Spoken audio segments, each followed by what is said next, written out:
আমি চলে এসেছি আবার নতুন একটা ভিডিও নিয়ে। তোমরা সকলে কেমন আছো? আশা করবো খুব ভালো আছো। আমিও খুব ভালো আছি। আজ 15ই অক্টোবর, মঙ্গলবার। যেমনটা তোমরা আগের ভ্লগে দেখেছো যে আমরা ট্রেনে উঠেছিলাম, কিন্তু আমি কোনোভাবেই রিভিল করিনি আগের ভ্লগেতে যে আমরা কোথায় যাচ্ছি। অ্যাকচুয়ালি রিভিল করিনি বলা ভুল হবে, রিভিল করতে চেয়েছিলাম, বাট আমি কোনোভাবেই বলে উঠতে পারিনি কোথাও যে আমরা কোথায় যাচ্ছি। তো আমরা যাচ্ছি হচ্ছে হরিদ্বার, মুসৌরি, ঋষিকেশ ট্রিপে। প্ল্যানিং তো ছিল অনেকজন একসাথে যাওয়ার। যারা আগের ভ্লগ দেখেছো তারা জানবে হয়তো কি কারণে মাসিমণিরা যাচ্ছে না। সবার টিকিট তো আর ক্যান্সেল করা যায় না, তাই আমরা 5 জনে মিলেই বেরিয়ে পড়েছি। আমরা 5 জন মানে হচ্ছে আমি, মা, দিদি, বড় মা আর বড়দা। ওরা গেলে আরেকটু বেশি মজা হয়, বাট আই হোপ কি এই ট্রিপেতেও মজা হবে, কিন্তু একটু কম হবে। তো যাই হোক, আজকের গোটা দিনটা ট্রেনে, পুরো ভ্লগটাতেও তোমরা আমাকে ট্রেনের মধ্যেই অবভিয়াসলি দেখতে পাবে। সকাল সকাল বলতে আমি 9টার সময় ঘুম থেকে উঠেছি। ট্রেনের মধ্যে আর কি কাজ, তাই জন্য একটু লেট করে ওঠা আর কি। ট্রেনের মধ্যে বসে প্রকৃতির মনোরম দৃশ্য দেখতে দেখতে 1 কাপ চা আর বিস্কুট খেলাম, যেটা ছাড়া আমার দিন কাটে না। এখন যাচ্ছি বেনারসের উপর দিয়ে। চলো লাঞ্চটা এবার করে নেওয়া যাক। কালকের ভাজা ডিম, আলু সেদ্ধ আর ভাত। আগের বারে ডাল আনা হয়েছিল, সেটা খারাপ হয়ে গিয়েছিল, পুরো ডালটা ফেলে দিতে হয়েছিল, অনেকখানি ছিল, যার কারণে এবারে আর ডাল আনিনি আমরা। তবে বিশ্বাস করো, ট্রেনের খাবার খাওয়ার থেকে আমি মনে করি ঘরের তৈরি একদিনের এই বাসি খাবার অনেক বেটার। তাতে শরীরটাও খারাপ করবে না, শরীর ভালো থাকবে। আর যেহেতু খাবারটা খুব বেশি রিচ নয়, একদম হালকা ফুলকা, তো বাসি খেলে সেটার জন্য কোনো অসুবিধা হবে না। কথা বলতে বলতে আমার খাওয়া শেষ। এবার হাত মুখটা ধুয়ে আমি আবার নিদ্রায় যাব। সারা ট্রেনেতে আমি কুম্ভকর্ণের মতো খালি ঘুমাচ্ছি। মোটামুটি কুম্ভকর্ণের কলিযুগের একটা বোন। খাওয়ার পরে নিচে নামতেই গায়ে রোদ্দা লাগতেই মনে হচ্ছে এখানেই বেশ কিছুক্ষণ বসে থাকি। আমার আর দিদি দুজনেই সাইড আপারের সিট, মায়েরও আপারে, তবে বম্মারটা সাইড লোয়ারে, যার কারণে এখানে বেশ সুন্দর রোদ আসছে।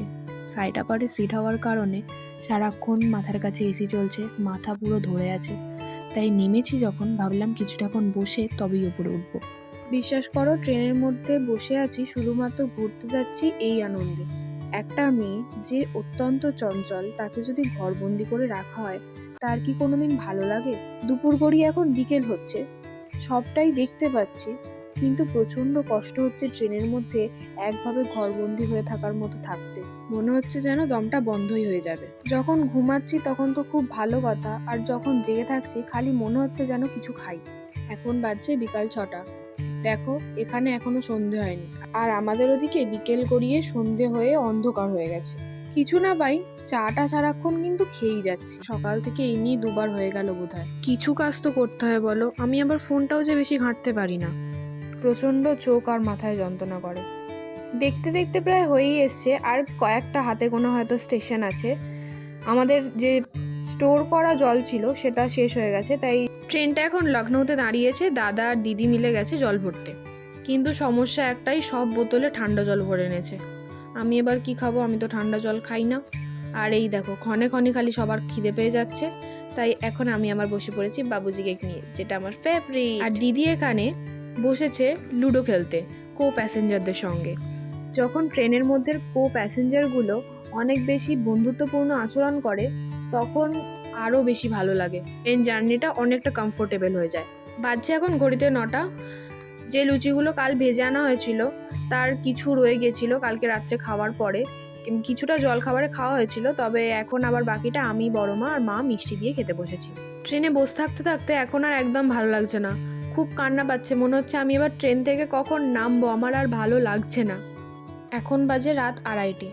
ভোর 4টের সময় কি 5টার সময় আমরা হয়তো ট্রেন থেকে নামবো, কিন্তু বিষয় হচ্ছে আজকে সারা রাত্রির আমার ঘুম আসেনি, হয়তো না আমার এক্সাইটমেন্টে, জানি না। তাই রাত্রির 2:30-এর সময় যখন সবাই ঘুমাচ্ছে তখন ইচ্ছা হলো একটা ভিডিও করি, কিন্তু এখন এডিট করতে গিয়ে হঠাৎ করে এই ভিডিওটা দেখতে পেয়ে আমি ভাবছি আমি কখন মর্গের মধ্যে ঢুকলাম। পুরো মর্গের মতো লাগছে না? টেনশন নেই, আমি নিজেই এক মুহূর্তে ভয় পেয়ে গেছিলাম। তোমরা যদি ভয় পেয়ে থাকো তাতে আমার কিছু করার নেই। দুর্ভাগ্যের বিষয়, আমিও খুব জোর ভয় পেয়েছিলাম। যাই হোক, চলো এবার একটু ঘুমোতেই হবে, নাহলে কাল কষ্ট হবে। এখন ঘড়িতে বাজছে 4:45, একদম অন টাইম আমরা ট্রেন থেকে নেমেছি। আবার হয়তো এই ট্রেনটার সাথেই দেখা হবে ফেরার সময়। ট্রেনের মধ্যে বসে সারাক্ষণ যে মনে হচ্ছিল আমায় কেউ শাস্তি দিচ্ছে, সেইটা এতক্ষণে শেষ হয়েছে। ফাইনালি আমরা পৌঁছে গেছি হরিদ্বার, অ্যান্ড এখন পৌঁছানোর পালা এবার হোটেলে। আমাদের সমস্ত কিছুই আগে থাকতে বুকিং করা আছে, সমস্ত জায়গার হোটেল আগে থাকতে বুকিং করা আছে, তাই কোনো অসুবিধাই হবে না। একটা টোটো ধরে হুশ করে হোটেলে পৌঁছানোর পালা। আর স্টেশনের বাইরে বেরোতেই তো টোটো কাকুদের মধ্যে ঝামেলা লেগেছিল কার টোটোয় আমরা উঠবো। তারপর সব থেকে কমেতে মানে 100 টাকায় যে টোটোটা আমাদেরকে নিয়ে যাবে বললো সেই টোটোতে আমরা উঠে পড়লাম। তোমরা যদি কেউ যাও 100 টাকার বেশি কিন্তু 1 টাকাও দেবে না। আমরা হোটেল সোনাতেই কেন স্টে করলাম আর হোটেল বুকিং এর সমস্ত ডিটেলস নেক্সট ব্লগে দিয়ে দেবো। আজ এতটাই, দেখা হচ্ছে খুব তাড়াতাড়ি পরের ব্লগে। টাটা।